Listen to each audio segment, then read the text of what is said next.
मित्रों, ओम नमः शिवाय। आज की वीडियो में हम आपको बताने जा रहे हैं कि जगन्नाथ भगवान की पूजा कैसे की जाती है, उनके व्रत का क्या विधान है। चैत्र मास में भगवान जगन्नाथ का पूजा तथा व्रत का विधान होता है। भगवान जगन्नाथ विष्णु भगवान के 16वें अवतार हैं। इनका अवतार कलयुग में हुआ था।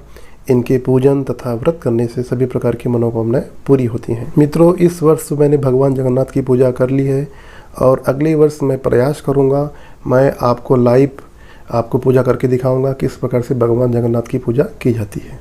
तो चलिए जान लेते हैं। कुछ साधारण से नियम हैं, उनको पालन करना चाहिए भगवान जगन्नाथ की पूजा में। तो सबसे पहला नियम है, जिस दिन भगवान जगन्नाथ की घर पे पूजा होगी उस दिन घर पे सात्विक भोजन बनाना चाहिए, यानी कि लहसुन प्याज नहीं बनाना चाहिए। और दूसरा नियम है, व्रत धारण करने वाले स्त्री या पुरुष को नमक का सेवन नहीं करना चाहिए।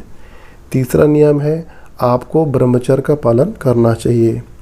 चौथा नियम है, उस दिन घर में झाड़ू पोछा करने के उपरांत गंगा जल से पूरे घर में छिड़काव करें। पांचवा नियम है, अविवाहित पुरुष या स्त्री को भगवान जगन्नाथ की पूजा नहीं करनी चाहिए। अब मित्रों, सामग्री के बारे में बात कर लेते हैं। और भगवान जगन्नाथ की पूजा में कुछ सामग्री लगती है, और यदि आपकी एक मनोकामना है तो उस एक मनोकामना के हिसाब से मैं पूजा सामग्री बताने जा रहा हूँ। सबसे पहला लिख लीजिए, आम की लकड़ी का बना बाजूट, यानी जिसे लकड़ी का पीढ़ा कहते हैं हम लोग।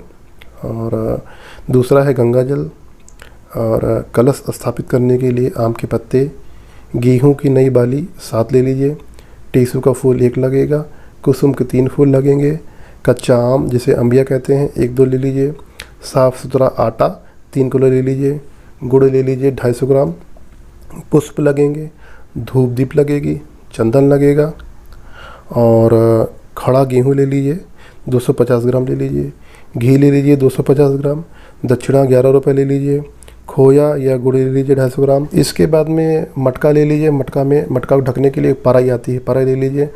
तो आपकी जितनी मनोकामना हो, जैसे आपकी एक मनोकामना है तो 1 गगरी लेंगे, अगर आपकी 1 से ज़्यादा मनोकामना है तो आप अधिकतम 3 गगरी ले सकते हैं, 3 मटकी ले सकते हैं। और जो है इतनी सामग्री आपको लेनी है। मित्रों, सामग्री का जो लिस्ट है मैं डिस्क्रिप्शन में डाल दूंगा, वहां से आप आराम से देख लीजिएगा। चलिए बात करते हैं भगवान जगन्नाथ की पूजा कैसे की जाती है।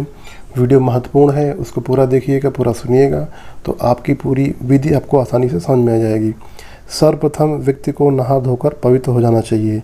जब तक भगवान जगन्नाथ का पूजा नहीं हो जाता है तब तक व्यक्ति को अन्न या जल नहीं ग्रहण करना चाहिए। फिर व्यक्ति को अपने हाथ में जल लेकर संकल्प लेना है कि हे जगन्नाथ भगवान, मैं आज आपका व्रत धारण करूंगा।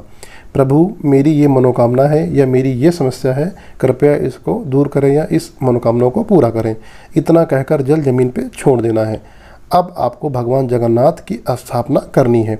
तो भगवान जगन्नाथ की स्थापना करने के लिए आप लकड़ी का जो पाटा बनता है, लकड़ी की जो पढ़ाई हम लोग यहाँ बोला जाता है, तो लकड़ी का एक बाजोट ले लीजिए, उसमें जो है आपको भगवान जगन्नाथ की स्थापना करनी है। तो सबसे पहले क्या करेंगे, जिस स्थान पे भगवान जगन्नाथ को आप स्थापित करना चाहते हैं वहाँ पर आप जो है गंगा जल छिड़क दीजिए और उस स्थान को पवित्र कर लीजिए। उसके बाद अब लकड़ी का वहाँ पर आम की लकड़ी का आप वो रखेंगे, क्या बोलते हैं, पढ़ाई रख देंगे वहाँ पर। इसके बाद उसमें आपको जो है पीला या सफ़ेद रंग का नया वस्त्र आसन के रूप में बिछाना है। इसके बाद उस पर भगवान जगन्नाथ की तस्वीर या मूर्ति को वहाँ पर स्थापित करना है। मित्रों, इतना करने के बाद में अब हमको भगवान जगन्नाथ का भोग बनाना है। तो चलिए भोग बनाने की तैयारी कर लेते हैं।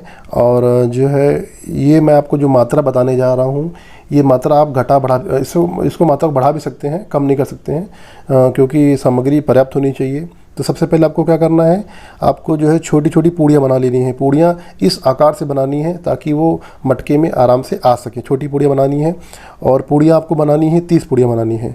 और उसके बाद में जो है आपके पास जो खोया था या गुड़ से आप जो है गुजिया बना लीजिए, 20 गुजिया बना लीजिए। उसके बाद आपको जो है घी का मोवन दे के आटे में जो है गुड़ मिला के आपको मालपुआ बनाना है। मालपुआ आपको बनाने हैं 20। उसके बाद खड़े गेहूं को आप घी में या रिफाइंड में फ्राई कर लीजिए, और फ्राई करने के बाद में इसमें इसको निकालने के बाद में उसमें थोड़ा सा गुड़ मिला दीजिए, जिसको हम लोग गुड़ धनिया बोलते हैं, उसको तैयार कर लेना है। और आप चाहें तो लपसी भी बना सकते हैं। मित्रों, इनको बनाते समय आप आपस में बात कर सकते हैं तथा अंत में पकवान चढ़ाने के लिए कढ़ाई चढ़ाएं। सबसे महत्वपूर्ण बात यह है कि कढ़ाई से पकवान उस व्यक्ति को बनाना चाहिए जिसने व्रत धारण किया है तथा व्यक्ति को तब तक नहीं बोलना चाहिए जब तक वह व्रत धारण करने वाला व्यक्ति सारे पकवान बना नहीं लेता और भगवान जगन्नाथ को संपूर्ण भोग अर्पित नहीं कर देता। संपूर्ण पूजा करने के उपरांत ही उस व्यक्ति को बोलना चाहिए। सारे पकवान और संपूर्ण पूजा सामग्री लेकर पूजा घर में अपने परिवार के सदस्यों के साथ वहाँ पे जाइए। मित्रों, समझ लेते हैं किस विधि से हमको पूजन करना चाहिए। व्रत धारण करने वाले व्यक्ति को बैठने के लिए सर पे कपड़ा और नीचे ज़मीन पे आसन बिछा लें और सर्वप्रथम भगवान जगन्नाथ का नाम लेकर तिल का दीपक या देसी घी का दीपक जलाना चाहिए। अगर मित्रों संभव हो तो धूप बत्ती चंदन वाली जलाएं और भगवान को पुष्प अर्पित करें। चंदन से मूर्ति या तस्वीर पर टीका करें। कलश की स्थापना करें। कलश रखने के लिए तांबे के जल में थोड़ा सा जल ले लीजिए। जल में थोड़ा सा गंगा जल मिला लीजिए और उसको भर लें और जल में थोड़ा सा अक्षत डाल दीजिए। अब कलश पर आम के पत्तों की टहनी तथा उसके ऊपर एक कटोरी में थोड़ा सा गेहूं लेके उसकी स्थापना करिए और कलश के ऊपर देसी घी का दीपक प्रज्वलित करिए। अब मित्रों, आपको भगवान जगन्नाथ का भोग लगाना है। तो भोग में क्या लगेगा? सबसे पहले आप जो है एक बड़ी सी प्लेट ले लीजिए। उस बड़ी प्लेट में 7 पूड़ियाँ, 7 मालपुए, 7 गुजिया और थोड़ी सी गुड़ धनिया चढ़ाएँ और प्रभु से उसे ग्रहण करने की प्रार्थना करें। फिर आम की टहनी के पत्ते सहित तथा अंबिया चढ़ाएँ, टेसू के फूल चढ़ाएँ, कुसुम के 3 फूल चढ़ाएँ, गेहूं की 7 बालियाँ चढ़ाएँ। अब प्रभु को 11 रुपये दक्षिणा के रूप में अर्पित करें। अब आपको अपनी मनोकामना प्रभु के समक्ष कहते हुए उस गगरी में या उस मटके में 7 पूड़ियाँ, 7 मालपुए, 7 गुजिया, गुड़ धनिया थोड़ी सी उसमें डालकर पराई से उसको बंद कर दें।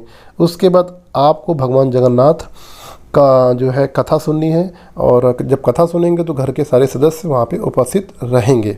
कथा के अंत में यदि आपके पास भगवान जगन्नाथ का बेंत हो तो 7 बार घर के सभी सदस्यों को मारना चाहिए और यहीं से आपका पूजन संपन्न होता है। और व्रत करने वाले व्यक्ति को दिन भर फलाहार करना चाहिए तथा शाम को मटके वाला प्रसाद उसको स्वयं ग्रहण करना चाहिए।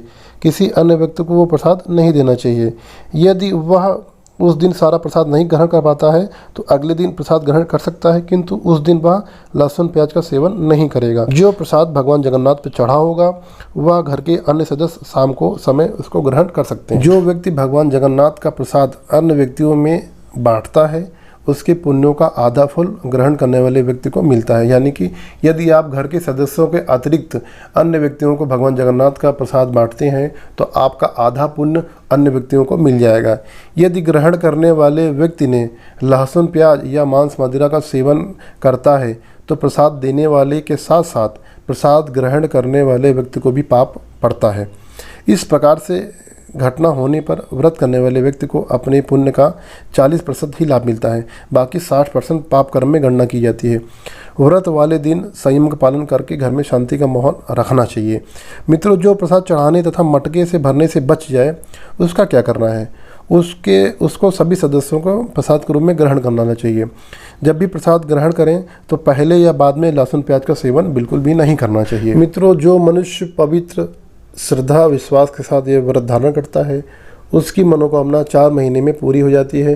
बाकी ईश्वर की इच्छा वह आप पे निर्भर करता है कि ईश्वर आप पे कब प्रसन्न होते हैं और हो सकता है आप पर वो शीघ्र प्रसन्न होकर आपकी मनोकामना पहले भी पूरी कर सकते हैं।